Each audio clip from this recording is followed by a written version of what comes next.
Continues today in Queens, New York. Second round, that's at 1 p.m. Eastern and 7 p.m. Eastern on ESPN and ESPN2.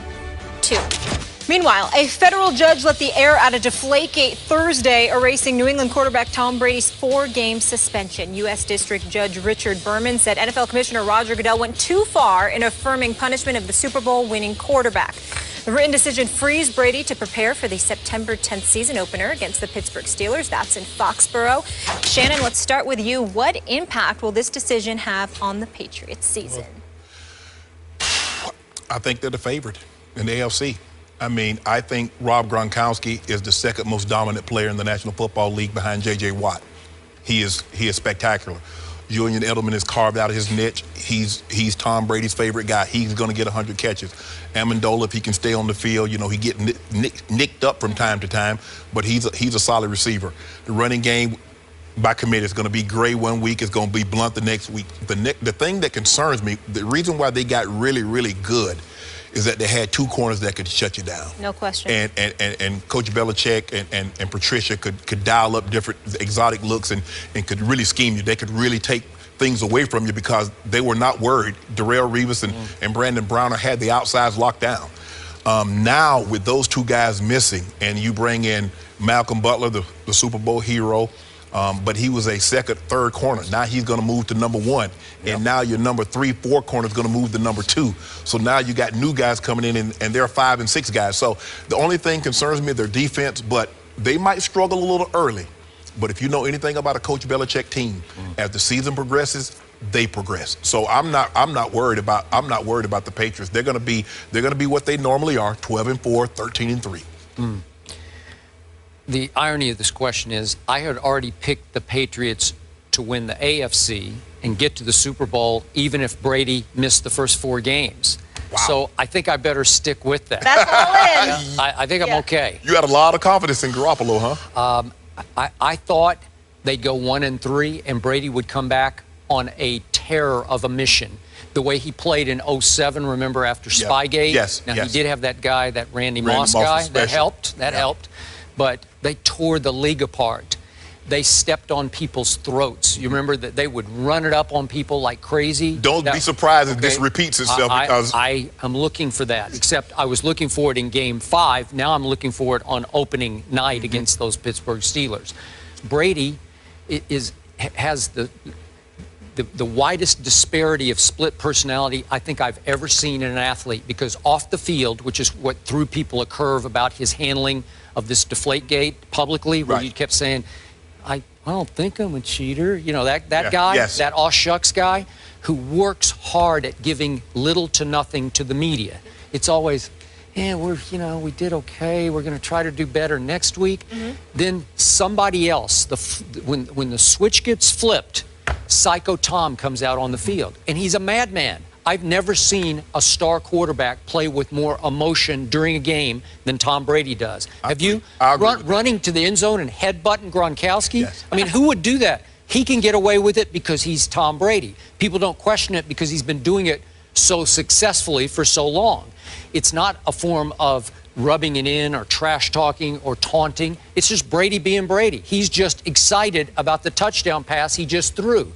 Well, that guy you're going to get times 10 because of what the commissioner attempted to do to him, which was to ruin his reputation, to taint his all-time legacy, right? Yes. So he's going to take it out on the field. And that's what he's kept telling his close friends, is that, hey, I don't want to speak about this publicly. I want to show people what I'm doing in court and then on the football field. I'm going to show my reaction. Right. So I think he will show it. Now, back to your points. All very good ones, by the way. My early fear is LaFell is hurt, and I'd tell you how hurt, but they never tell us how hurt, okay? so I don't know. You don't really know. Okay, Julian Edelman is hurt. He has some lower leg injury. I don't know what it is, but he hasn't been playing, and so I don't know what to trust and not to trust, which is why they went out and signed aging Reggie Wayne, who played a little bit the other night in the game and looked... No, don't do that, Skip. He looked bad. Skip, last year he was walking in the routes. He can't run anymore. I would agree with you. So I'm not counting on anything from him.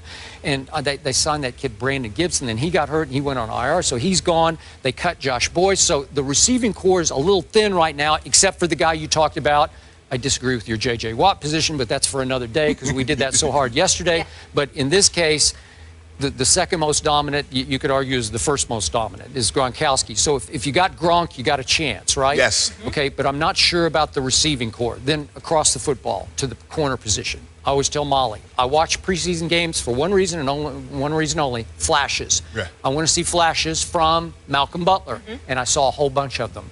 He's a gifted kid. Yes. That play he made was not flukish. Maybe it was a 1,000,000,000 shot, yes. the move that he made on that football, jumping that route on the goal line. It was the most shocking, obviously, Super Bowl play we've ever seen as far as ending a game. Skip, you know what that play did for his confidence? It showed him that he belonged.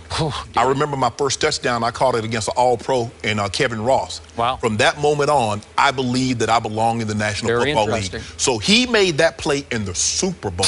To win the game. He believes he's, in his mind, yeah. I can be Darrelle Revis. I can be Joe Hayden. I can be a top-flight corner. Look at no other corner has ever made a play like that in the Super Bowl. I made that play. Moving forward, I would not be surprised if I see him rise up the ranks. I think he will. I think he's going to give up some plays. I think he's going to make a lot of plays. Yes. So are they going to be Revis and Brown? No, they're not. No. Do they still have a pretty hellacious pass rush? Yes, they do. So I'm going to trust that. Mayo is back to kind of be the quarterback and the anchor, the middle of that defense. Safeties are pretty good. So they'll be good enough on defense. And I think when you have Brady and Gronkowski, you're going to be so explosive on offense.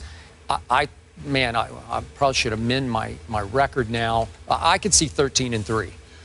But my thing is that when does Brady not go 12-4, 13-3, 14-2? Because that's just what they do. Now, the East has gotten better, Skip. Has now, it? If Tyrod Taylor can give them anything, you're right. I'm with you. If he can give them anything, and with Sue in Miami, with Olivier Vernon, and Cameron Wake, and Cortland, and Skip, they're going to be the deal with now. Now, I don't know how, Tannehill's got his money. Now, he needs to show what Miami believes in him to pay him that contract.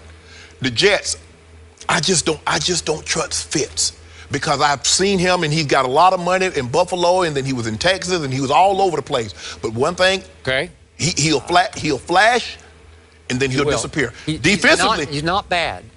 But not good, but he's been in the league 8-10 years and he has yet to lead the team to the playoffs. I got it, but I looked off the top of my head. He started like 54 games.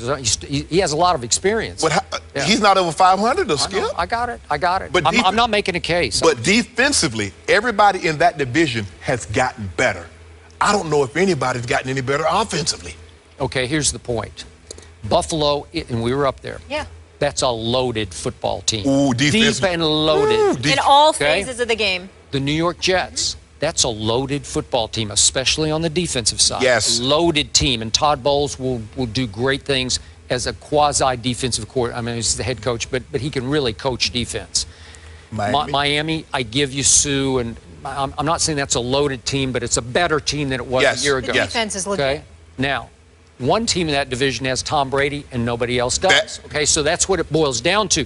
I'm not a Ryan Tannehill guy. Not sold. You gave him your big money. You're kind of damned if you do, damned if you don't. How do you replace Ryan Tannehill? Can you do better than him? Well, maybe, but will he ever get you home? Will he get you to the promised land? No, that's my opinion. And that's the thing that concerns me is that while these teams have gotten better defensively, and yeah, maybe they can slow Tom to a certain degree, but can they score? Can they score enough points? Yep. Because all it takes is Tom to get hot in one game, and he can light you up for 40 points. I agree. Can any of these other teams score that many points? Okay.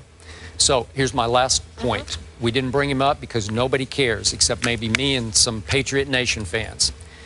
The other night in the preseason game, New England suffered a huge injury to a quote-unquote no-name player, but it was huge, to their fullback, James Devlin. He is gone for the year with a broken leg in a preseason game. It just tore me up watching it.